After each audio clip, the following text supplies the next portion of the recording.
Como piloto de automobilismo, a minha briga sempre foi contra o relógio.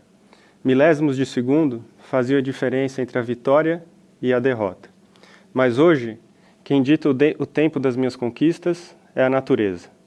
Na vida eu sempre tive duas grandes paixões, o automobilismo e a conservação. A paixão pela conservação começou quando eu tinha apenas 12 anos. Eu fui para a África com meu pai, fazer um safari, e na época não tinham esses hotéis lindos como é hoje, com piscina no quarto e tudo isso. Muito pelo contrário.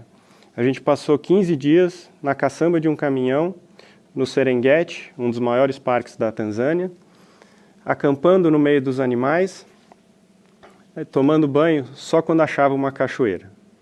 Eu corri por quase 20 anos. Cheguei a ser piloto de teste de Fórmula 1, campeão inglês de Fórmula 3 e corri alguns anos de Fórmula Indy.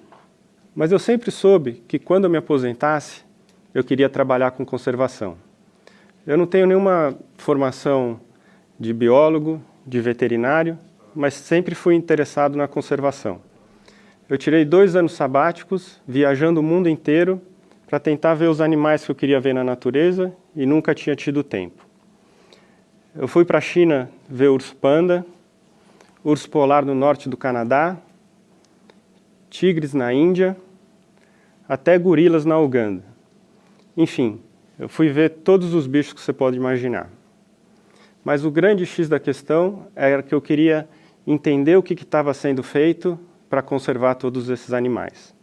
E foi na África do Sul que eu encontrei um modelo sustentável que eu queria trazer para o Brasil.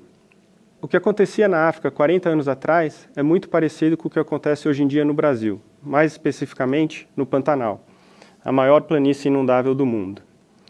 Na África, assim como no Pantanal, eles tinham a pecuária como a maior fonte de renda. Tinham também criação de ovelha e até a caça esportiva. E assim como acontece hoje em dia no Brasil, lá na África eles matavam leões, leopardos e guepardos em retaliação a esses animais comerem os animais domésticos. No Brasil, apesar de legal, no Pantanal, até hoje em dia, onças pintadas são mortas. Tudo mudou lá na África quando um cara chamado John Barty resolveu habituar uma leoparda. Isso quer dizer que ele começou a seguir essa leoparda por meses, por anos, até que ela parou de perceber o carro dele com turistas como uma ameaça. Ele fez uma pousada na fazenda dele, essa pousada ficou cheia, era o único lugar no mundo onde podia se ver um leopardo na natureza. Com o tempo, o turismo lá foi crescendo, ele fez mais uma pousada, e o grande negócio que aconteceu quando nasceu os filhotes desse leopardo.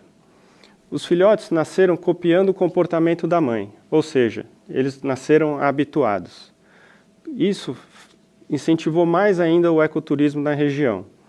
Os vizinhos entenderam que o John, na fazenda dele que chama Londolose, estava ganhando dinheiro trabalhando pela natureza, a favor da natureza. Então os vizinhos copiaram o modelo, fizeram pousadas também em suas fazendas e tudo virou uma grande área de conservação privada, hoje em dia conhecida como Sabi Sands, que fica vizinha ao Kruger Park, o maior parque nacional da África do Sul.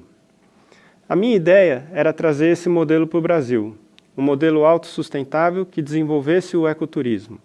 A teoria era que precisava se ver onças pintadas na natureza. Da mesma forma que ninguém vai para a África para ver uma zebra, pouca gente vinha para o Brasil para ver uma capivara. Então, com o estímulo do ecoturismo, a gente conseguiria tornar o Pantanal mais autossustentável. O turismo no Brasil ainda é super subdesenvolvido. Para a gente ter uma ideia, tem mais gente que visita o Museu do Louvre em Paris do que o Brasil, seja lá por que motivo for. Em 2011, eu fundei o OnSafari. A ideia era desenvolver o ecoturismo e fazer com que as onças fossem vistas pelas pessoas na natureza. O plano funcionou super bem e onde se viam apenas 6 ou 7 vezes onça por ano, no Refúgio Ecológico Caimã, a principal base do OnSafari, hoje se vê mais de 900 vezes. 98% dos hóspedes que nos visitaram em 2019 viram pelo menos uma onça na natureza. E tudo isso fez com que aumentasse a ocupação das pousadas em 270%, gerando emprego, não só para homem, mas também para as mulheres que na pecuária às vezes ficam deixadas de lado. Isso ajudou não só as mulheres e os homens a terem mais emprego, mas famílias inteiras. A gente tem vários casos na Caimã onde mostram que o homem da família que sustentava a casa hoje melhorou de emprego, indo da pecuária para ser guia de turismo e ganhando mais. A mulher tem emprego, por exemplo, de cozinheira nas pousadas, a filha de arrumadeira e o filho na manutenção ou treinando para ser guias. Muitas dessas pessoas antigamente caçavam onças, mas hoje eles entendem que a onça vale muito mais viva do que morta. Se você falar para um deles hoje em dia que você vai caçar uma onça pintada, é melhor você sair correndo, porque senão ele vai caçar é você. Esse processo de desenvolver o ecoturismo deu tão certo que hoje o OnSafari trabalha não só no Pantanal, mas também na Amazônia, na Mata Atlântica e até no Cerrado, onde a gente faz o mesmo processo com o lobo-guará, animal símbolo daquele bioma.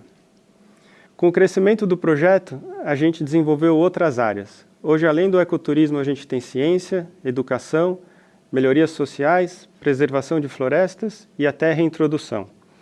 Fomos os primeiros do mundo a conseguir reintroduzir onças pintadas na natureza. Parece um plano fácil, mas, na verdade, é algo inédito no mundo. Se você reintroduz um veado, por exemplo, ele sai pastando e isso é algo natural. Já uma onça pintada tem que aprender com a mãe como caçar.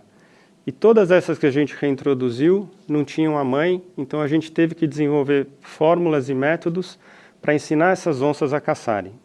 A Isa e a Fera, as duas primeiras reintroduzidas no Pantanal, já tiveram filhotes na natureza, provando que o projeto foi um sucesso. A gente replicou esse processo também na Amazônia e agora o objetivo é fazer também na Mata Atlântica, onde as onças correm grande perigo. Eu corri a mais de 320 km por hora. Hoje eu ando devagar, no tempo dos animais. Eu entendi que a natureza tem o seu próprio tempo. Tempo de se reformular, de se regenerar e se transformar. Eu ainda corro contra o tempo. Tempo de preservar os animais, desenvolver socioeconomicamente as regiões onde a gente trabalha e tempo de deixar um legado positivo para as futuras gerações. Muito obrigado.